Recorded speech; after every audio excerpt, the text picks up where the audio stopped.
បាទថ្ងៃមុនខ្ញុំបាននិយាយថាមនុស្សយើងនឹងភាគច្រើននៅពេលដែលពេញវ័យមានភាពអៀនខ្មាស់ច្រើនប៉ុន្តែពេលខ្លះទង្វើខ្លះយើងអាចគ្រប់គ្រងនឹងទង្វើបែបហ្នឹងដែរព្រោះមូលហេតុវាមានពេលខ្លះបើសិនជាយើងនៅគៀកមនុស្សអវិជ្ជមានណាពេលដែលយើងពេញវ័យគឺយើងផ្លាស់ប្ដូរសម្រស់ផ្លាស់ប្ដូរអត្តចរិតផ្លាស់ប្ដូរអីចឹងទៅភាពធម្មជាតិនៃយើងហ្នឹងអាភាពសម្រស់នៃយើងហ្នឹងវាបដូរមជ្ឈដ្ឋានក្នុងការរស់នៅដែរអញ្ចឹងវាមានឥទ្ធិពលទៅលើធម្មជាតិទៅលើជីវិតអ្នកដែលនៅគៀកយើងអីចឹងណាហើយបើសិនជាបុគ្គលអស់ហ្នឹងជាបុគ្គលអវិជ្ជមានវាមានបញ្ហាខ្លះដែរបញ្ហាហ្នឹងគឺត្រង់ថាបើសិនជាយើងវ័យពេញហ្នឹងគឺវ័យដែលយើងលូតលាស់គ្រប់ផ្នែកអាភាពថ្លៃថ្នូរយើងក៏លូតលាស់ទៅជាមួយនឹងធម្មជាតិរាងកាយរបស់យើងដែរចេះនៅពេលដែលយើងបានធំធាត់អាភាពខ្ពង់ខ្ពស់យើងក៏មានមុខមានមាត់មានគេឈ្មោះមានអីតាមនឹងដែរបានន័យថាតើធម្មជាតិរបស់យើងនឹងផ្លាស់ប្ដូរទៅជាមនុស្សមានភាពថ្លៃថ្នូរបែបណាលក្ខណៈបែបណាខ្លះអញ្ចឹងណាអញ្ចឹងនៅពេលដែលយើងបើសិនជាយើងមិនសូវមានភាពអៀនខ្មាស់ទេមិនសូវរៀបរឹករៀបពៀទេអាហ្នឹងធ្វើឲ្យគេចាប់ចំណុចបានគេវិបហាបុគ្គលខ្លះឃើញចំណុចទៅវិភាគចុះវិភាគឡើងដៀលប្រមាថយើងខ្លះទៅក្រោយខ្នងមុខក្រោយអីចឹងទៅខ្លះណាហ៊ាននិយាយចំអីចឹងទៅអាហ្នឹងវាប៉ះពាល់ដល់ការសិក្សារបស់យើងការប្រកបរបររបស់យើងអ្វីដែលយើងកំពុងតែព្យាយាមបង្ហាញអំណាចនៃជីវិត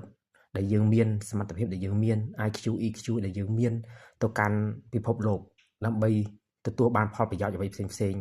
នឹងការបង្កើតអត្ថប្រយោជន៍ផ្សេងទៅកាន់មនុស្សជាតិអីចឹងណាអញ្ចឹងពេលខ្លះបើសិនជាយើងធ្វើសកម្មភាពអ្វីផ្សេងបើសិនជាយើងអត់រៀបរឹករៀបពៀទេវាទៅជាមានភាពឆ្កំឆ្គងដែលគេចាប់ចំណុចបានហើយគេវាបហាយើងអញ្ចឹងវិញណាអញ្ចឹងខ្ញុំគ្រប់ត្រូលដែរពេលខ្លះយើងរៀបរឹករៀបពៀអាហ្នឹងទោះជាមិនមែនធម្មជាតិក៏ដោយក៏វាជាទម្លាប់វាជាការផ្លាស់ប្ដូរដែលយើងព្យាយាមបង្កើតវាបង្កើតយូរកើតជាទម្លាប់វាកើតជាអត្តសញ្ញាណរបស់យើងណាអញ្ចឹងយើងអត់មានភាពគេហៅថារៀបរឹករៀបពៀមិនមែនមនុស្សពុតត្បុតលក្ខចរិតអីណាលក្ខណៈថាយើងរៀបចំដំណើរជីវិតរបស់យើងឲ្យវាទៅជាគន្លងបែបហ្នឹងហើយគេហៅថាបង្កើតនៃការផ្លាស់ប្ដូរដែលនាំឲ្យមានទម្លាប់នៅក្នុងនឹងដែរអញ្ចឹងណាបងប្អូនហើយជាក់ស្ដែងយើងដឹងហើយមនុស្សអវិជ្ជមាន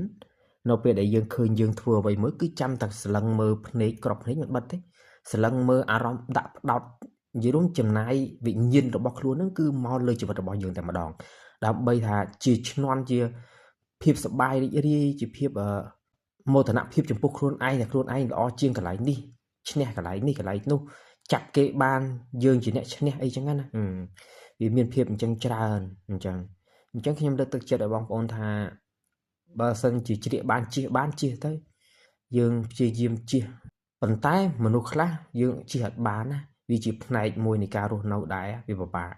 ខ្ញុំធ្លាប់មានបទពិសោធន៍ដែរអញ្ចឹងរហូតដល់អ្វីផ្សេងមានបញ្ហាអ្វីផ្សេងហ្នឹងតកតងទាំងក្តីស្រឡាញ់ការស្រឡាញ់អីផ្សេងហ្នឹងក៏វាមានវត្តមានជាមួយនឹងអាភាពអញ្ចឹងណាបុគ្គលដែលមិនវិជ្ជមាននៅគៀកយើងដែលមានឥទ្ធិពលមកលើយើងលេបខាយពេបជ្រាយញឹកញាប់ដៀលញឹកប្រមាថញឹកអីចឹងណាឃើញដាក់ឃើញថាញឹកញាប់អញ្ចឹងណាបងប្អូនអញ្ចឹងខ្ញុំនិយាយនេះគឺដោយសារថាខ្ញុំជឿថាមានបុគ្គលខ្លះមានបងប្អូនយើងខ្លះគាត់មានភាពអញ្ចឹងដែរគាត់ជួបជីវិតអញ្ចឹងដែរមិនអត់ទេវាមិនមែនមានតែយើងទេប៉ុន្តែគាត់ថាយើងធ្វើម៉េចឲ្យជីវិតយើងហ្នឹងវាជ្រៀកជ្រះហ្នឹងឲ្យបានណាវាប៉ះពាល់ទាំងសេដ្ឋកិច្ចទាំងការរកចំណូលទាំងអីទាំងអស់មិនមែនអត់ប៉ះពាល់ទេណាព្រោះវាជាសម្ពាធដាក់សម្ពាធយើងមិនគិតថាយើងជិះចាប់ទេប៉ុន្តែជួនកាលអ្នកដែលនៅគៀកយើងមនុស្សជាទីស្រឡាញ់របស់យើងគាត់ទ្រាំអត់បាន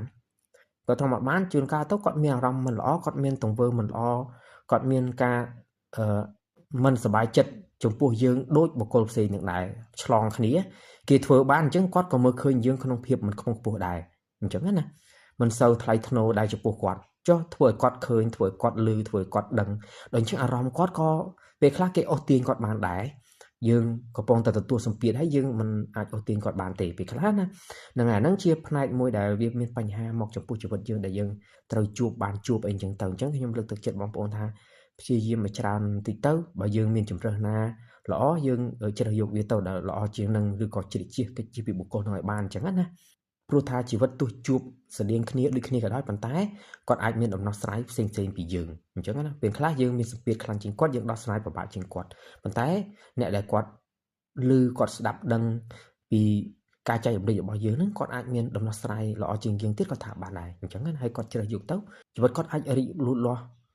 ថ្កុំថ្កើងសប្បាយជាងយើងវិញគាត់ថាបានដែរអញ្ចឹងណាហើយការដែលនិយាយរបស់យើងគឺជាកន្លឹះសម្រាប់គាត់ហើយមួយទៀតនេះគឺជាចំណុចទី2ដែរដូចថាបើសិនជាយើងនៅគៀកបុគ្គលអវិជ្ជមានដូចគ្នាបើសិនជាគាត់ជាផ្នែកមួយនៃសមាជិកអីចឹងទៅអញ្ចឹងណាបើសិនជាមនុស្សនឹងជាបុគ្គលអវិជ្ជមានហើយកុំព្យាយាមយកចិត្តទុកថ្លើមឬក៏ទាមទារភាពចាប់អារម្មណ៍ទាមទារភាពអាណិតអាសូរទាមទារភាពយុត្តិធម៌ពីបុគ្គលនឹងច្រើនពេកអីពេលខ្លះនៅពេលដែលយើងធ្វើអញ្ចឹងទៅនៅពេលដែលយើងនិយាយចំណុចអ្វីមួយដែលយើងជាភាពត្រូវការឲ្យនិយាយរួមមនុស្សយើងឲ្យតែយើងបង្ហាញពីភាពត្រូវការគាត់អាចមើលឃើញចំណុចខ្វះខាតយើងណានៅពេលដែលឃើញចំណុចមិនគ្រប់គ្រាន់របស់យើងគឺដៀលប្រមាថយកហ្មងចុះឃើញតែចំណុចហ្នឹងហើយពុបចំណុចហ្នឹងចំណុចវាយប្រហារតាចំណុចហ្នឹងអញចាប់បានណាអញត្រូវចាប់បានណាអញ្ចឹងបងប្អូនអញ្ចឹងខ្ញុំលើកទឹកចិត្តឲ្យបងប្អូនទៀតថាកុំព្យាយាមដាក់ចំណុចខ្វះខាតខ្លួនឯងមិនតាន់គ្រប់គ្រាន់របស់ខ្លួនឯងឬគេហៅថាចំណុចខ្សោយទៅឲ្យគេឃើញដើម្បីឲ្យគេយល់ចិត្តដើម្បីឲ្យគេលើកទឹកចិត្តអីដើម្បីឲ្យគេគ្រប់គ្រងយើងអីដើម្បីឲ្យគេគ្រប់គ្រងនៃដំណើរជីវិតរបស់យើងដែលយើងឈឺចាប់អ្វីខ្លះដែលយើងបាត់បង់អ្វីខ្លះដែលយើងខាតបង់អ្វីខ្លះដែលយើងរងសម្ពាធអ្វីខ្លះដែលយើងត្រូវការអ្វីខ្លះដើម្បីជាភាពរឹងមាំទៅថ្ងៃមុខណាជួនកាលយើងនៅគៀកបុគ្គលនឹងយូរពេកទៅយើងវាភ្លេចនឹកឃើញថាបុគ្គលនឹងអវិជ្ជមានទេហើយយើងចេះតែត្រូវការក្តីស្រឡាញ់ត្រូវការបែបយល់ចិត្តអីយើងក៏និយាយអ្វីផ្សេងឬធ្វើសកម្មភាពផ្សេងដើម្បីឲ្យគេឃើញគេដឹងទៅដើម្បីឲ្យជាដូចថាយើងត្រូវការកម្លាំងចិត្តត្រូវការភាពប៉ះប៉ៅវិញពីការឈឺចាប់ពីការខកបំណងអីហ្នឹងគេឃើញតែចំណុចហ្នឹងមិនមែនគេជួយយើងណាអាចំណុចហ្នឹងឯងអត់ល្អរបស់វាអញ្ចឹងអញវាយប្រហារសិនដាក់ពុបជន់ឈ្លីភ្លាមកំតិចភ្លាមអញ្ចឹងបងប្អូនក្តិចត្រួយភ្លាមដៀលប្រមាថពិសេសអាពាក្យដៀលប្រមាថហ្នឹងឯងដែលយើងហៅថាបំពេញផ្នែកអារម្មណ៍បំពេញសេចក្តីសុខផ្លូវចិត្តរបស់យើងអីអញ្ចឹងណាបងប្អូនអញ្ចឹងនៅពេលដែលយើងដឹងថាបុគ្គលនៅគៀកយើងនឹងជាបុគ្គលអវិជ្ជមានហើយព្យាយាមក្រៅពីកិច្ចជ្រៀតជ្រះឲ្យឆ្ងាយគឺគ្មានអ្វីក្រៅពីពាក្យហ្នឹងហើយធម្មជាតិពេលខ្លះដូចនិយាយថាហើយអញ្ចឹងធម្មជាតិពេលខ្លះវាតម្រូវឲ្យយើងនៅគៀកខ្លះអញ្ចឹងទៅវាតម្រូវអញ្ចឹងព្រោះមនុស្សយើងរស់នៅមិនអាចជួបបុគ្គលវិជ្ជមានគ្រប់ពេលហើយរហូតទេមិនងាយទេស្គាល់1000 10000នាក់អាចជួបម្នាក់សំណាងហើយអញ្ចឹងណាបងប្អូនហើយអ្នកដែលយើងអាចជួបបានភាគច្រើនមានតែកូនយើងដែលកើតពីយើងអីចឹងទៅបងប្អូនបង្កើតហើយបងប្អូនបង្កើតពេលខ្លះគាត់មានសម្ពាធអាហ្នឹងគាត់ក៏អវិជ្ជមានចំពោះយើងម្ដងម្កាលដែរអញ្ចឹងណាអញ្ចឹងយើងត្រូវយល់ដែរប៉ុន្តែបើថាបុគ្គលអវិជ្ជមាននៅក្នុងជីវិតគាត់ប៉ងជាសត្រូវយើងហើយអីអញ្ចឹងហើយគឺมันអាចទេអាហ្នឹងគឺជាញាតិរបស់គាត់ហើយគាត់ដាក់គោលដៅហើយដាក់ target ថាយើងគឺគាត់ដើម្បីធ្វើបាបអញ្ចឹងហើយណាអាហ្នឹងគឺយើងត្រូវដឹងដែរហើយអ្នកខ្លះនៅពេលដែលយើងចាំនិយាយពីអាភាពអស់ហ្នឹងគេថាយើងកុំម៉េះគិតម៉េះអីម៉េះចង់ចាំអារម្មណ៍ម៉េះយើងមិនមែនកុំមិនមែនចង់ចាំអារម្មណ៍ទេប៉ុន្តែអាគេធ្វើបាបយើងហ្នឹងវាធ្វើឲ្យយើងហ្នឹងនឹកឃើញហើយយល់ហើយយើងបារម្ភអាភាពជឿចាប់របស់យើងអត់ចង់ជួបហើយយើងមិនមែនទៅបំពេញគេវិញទេយើងធ្វើអញ្ចឹងមែនយើងបកស្រាយមែនប៉ុន្តែបកស្រាយដើម្បីដោះស្រាយយើងបកស្រាយមែនប៉ុន្តែបកស្រាយដើម្បីដោះស្រាយដើម្បីរកវិធីពិភាក្សាជាមួយដៃគូពិតប្រាកដរបស់យើងហ្នឹងដើម្បីជ្រៀតជ្រះពីបុគ្គលអស់ហ្នឹងអីចឹងទៅហើយគេថាអញ្ចឹងកុំក្នុងចិត្តគិតក្នុងចិត្តมันភ្លេចមិនបានទេប៉ុន្តែបុគ្គលហ្នឹងមិនមែនជាបុគ្គលកើតទៅជាភាពវិជ្ជមានវិញទេណាថ្ងៃក្រោយទៅចាំវាប្រហារយើងទៀតឆ្នាំក្រោយវាប្រហារយើងទៀតខែក្រោយវាប្រហារយើងទៀតថ្ងៃក្រោយវាប្រហារយើងទៀតបំពេញទៀតឈ្នានេះដៀលប្រមាថទៀតมันឈប់ទេនិយាយអញ្ចឹងមែនប៉ុន្តែគិតអញ្ចឹងមែនប៉ុន្តែអត់ទេអញ្ចឹងខ្ញុំលើកទឹកចិត្តបងប្អូនថាព្យាយាមឲ្យបានច្រើនថាតាំងអារម្មណ៍ស្មារតីតាំងអារម្មណ៍ស្មារតីដំណោះស្រាយគឺមានភាពបែបអស់នឹងឯងហើយយើងព្យាយាមកិច្ចជ្រៀតជ្រះឲ្យបានអញ្ចឹងទៅហើយថ្ងៃណាមួយយើងជ្រៀតបាន យើងជួបបុគ្គលវិជ្ជមានហើយបើសិនជាបុគ្គលវិជ្ជមានដែលគាត់នៅគៀកខ្សែជីវិតរបស់យើងហ្នឹងគាត់យល់ពីយើងគាត់ផ្ដល់តម្លៃឲ្យយើងហើយគាត់គិតឃើញតម្លៃរបស់យើងហើយគាត់មិនអាចឲ្យគេអូសទាញបានហើយគិតយើងមិនល្អបានដែរទេពេលខ្លះយើងបែកគ្នាជាមួយមនុស្សដែលយើងស្រឡាញ់ដោយសារតែអត់ជឿជាក់លើយើងហ្នឹងឯងនៅពេលដែលគេផ្សេងគេឃើញអាកន្លែងចំណុចមិនភាពថ្លៃថ្នូរគេវាយប្រហារហើយគាត់លឺគាត់ចាប់ចំណុចយើងមិនល្អដែរអារម្មណ៍គាត់មិនស្មោះត្រង់ជាមួយយើងដែរអញ្ចឹងគាត់មើលឃើញក្នុងភាពថោកទាបដែរក្នុងភាពមិនខ្ពង់ខ្ពស់ដែរអញ្ចឹងណាអាហ្នឹងគេហៅថាមិនមែនក្តីស្រឡាញ់ពិតទេការស្រឡាញ់ពិតទេព្រោះថាអាចឲ្យគេអូសទាញបានដែរគេហៅថាជាសដែរអញ្ចឹងណាពេលខ្លះណាហ្នឹងហើយបើចំពោះខ្ញុំអត់ទេខ្ញុំយកមកនិយាយចំណុចហ្នឹងដោយសារតែខ្ញុំដឹងដែរខ្ញុំដឹងថាបុគ្គលហ្នឹងបើសិនជាខ្ញុំស្រឡាញ់ហើយខ្ញុំផ្ដល់តម្លៃឲ្យហើយជ្រើសយកជាផ្នែកមួយនៃជីវិតហើយបើសិនជាគេកាន់តែបំពេញគាត់កាន់តែមើលងាយគាត់មើលស្រាលគាត់យើងកាន់តែផ្ដោតតម្លៃឲ្យគាត់បានន័យថាយើងជាអ្នកដែលបំពេញក្តីខ្វះខាតយើងជាអ្នកដែលបំពេញចន្លោះខ្វះខាតរបស់គាត់នៅពេលដែលគាត់ទទួលសម្ពាធពីបែបហ្នឹងមិនមែនថាគាត់នឹងអត់មានអាភាពថ្លៃថ្នូរហ្នឹងទេគាត់ថោកទាបទេប៉ុន្តែគាត់ខ្វះអាភាពដែលគេផ្ដល់តម្លៃមើលឃើញតម្លៃឲ្យគាត់ណាហើយអញ្ចឹងយើងជ្រើសយកអាការឃើញតម្លៃឲ្យគាត់ហ្នឹងអញ្ចឹងខ្ញុំផ្ដល់អាភាពថ្លៃថ្នូររបស់គាត់ហ្នឹងយើងដើរនៅក្នុងកន្លងហ្នឹងនៅក្នុងជីវិតហ្នឹងគឺដើម្បីបំពេញតួនាទីជាផ្នែកមួយនៃជីវិតគាត់តែម្ដងអាហ្នឹងហើយគេហៅថាក្តីស្រឡាញ់ពិតការស្រឡាញ់ពិតណាបងប្អូនហើយគេថាហើយចាំបាច់លះបង់ជីវិតដើម្បីគេទៅយើងមិនមែនលះបង់ជីវិតទេអាភាពហ្នឹងគឺភាពបំពេញតួនាទី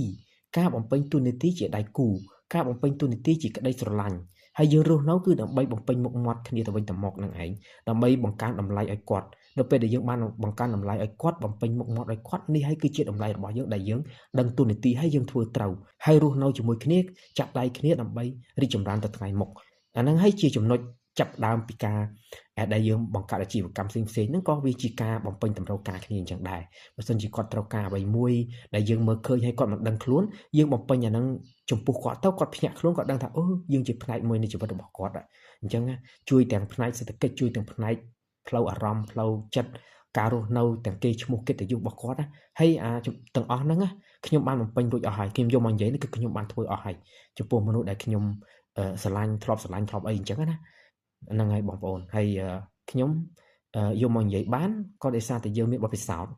យើងធ្លាប់ឆ្លងកាត់ហើយយើងធ្លាប់ដើរកន្លងផ្លូវហ្នឹងយើងបង្កើតយុត្តិធម៌បង្កើតសុជីវធម៌បង្កើតសិលធម៌ដឹកនាំសិលធម៌នៅក្នុងខ្លួនបង្កើតសច្ចធម៌យើងមិនមែនជាមនុស្សត្រូវការយុត្តិធម៌ត្រូវការសច្ចធម៌ត្រូវការគុណធម៌ទេប៉ុន្តែយើងបង្កើតសច្ចធម៌យើងជាអ្នកបង្កើតសច្ចធម៌បង្កើតគុណធម៌បង្កើតសិលធម៌អញ្ចឹងណាបងប្អូនអញ្ចឹងបានខ្ញុំបង្កើតស្នាដៃសរសេរស្នាដៃបង្កើតនិពន្ធសិភៅអីហ្នឹងគឺដើម្បីរំលឹកអារម្មណ៍បងប្អូនមនុស្សយើងដែលគាត់ចូលចិត្តអានការអានអីចឹងទៅគាត់មានផ្នត់គំនិតរីកចម្រើនល្អគាត់យល់ដឹងពីកលឹះផ្សេងៗនៅក្នុងកន្លងវិជ្ជមានគិតវិជ្ជមានហើយត្រូវការវិជ្ជមានត្រូវការឲ្យខ្លួនឯងហ្នឹងបង្កើតភាពវិជ្ជមាននៅក្នុងជីវិតនិងភាពជាដៃគូរបស់យើងព្រោះថាយើងរស់នៅ10ឆ្នាំមានប្រហែល10ដងអញ្ចឹងនៅពេលដែលយើងកំពុងតែមាន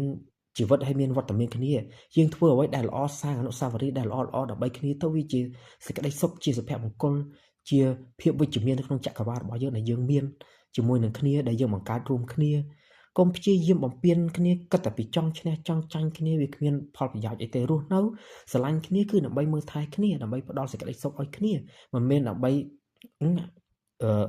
បំពេញដើម្បីចង់តែឈ្នះដើម្បីចង់តែកលា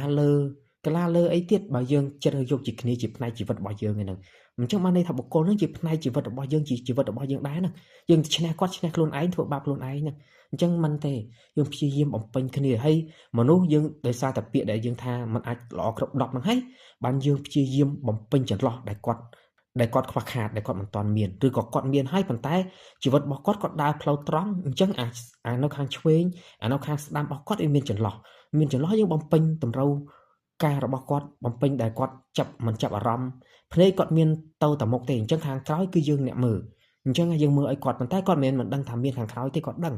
អញ្ចឹងភាពដែលមនុស្សភាពវិជ្ជមានរបស់មនុស្សគឺយើងត្រូវយល់ដឹងពីផ្នែកហ្នឹងដឹងអញ្ចឹងណាអានេះគឺខ្ញុំមកនិយាយពីភាពបំពេញជាទូនីតិហើយនឹងជ្រៀតជ្រែកពីបុគ្គលអវិជ្ជមានអញ្ចឹងមិនមែនថាជីវិតនិយាយតែពីបុគ្គលអវិជ្ជមានជួបតែបុគ្គលអវិជ្ជមានមិនមែនទេ យើងក៏ដឹងពីផ្នែកបរិបត្តិនេះថា